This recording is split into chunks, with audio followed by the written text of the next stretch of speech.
Rais wa Somalia amenusurika shambulizi la bomu pale Mogadishu.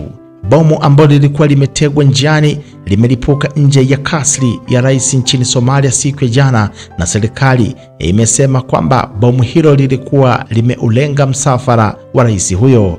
Bomu lilikuwa limetegwa njiani na limelipuka nje ya kasri la rais nchini Somalia siku ya jana. Serikali imesema kuwa bomu hilo lilikuwa limeulenga msafara wa rais huyo. Taarifa kutoka katika Wizara ya Mawasiliano imekitaja kitendo hicho kuwa ni uoga. Kundi la kigaidi pamoja na wanamgambo la Al-Shabaab limedai kuhusika na utegaji wa bomu hilo. Watu 11 waliuawa katika shambulizi hilo katika mji wa Mogadishu.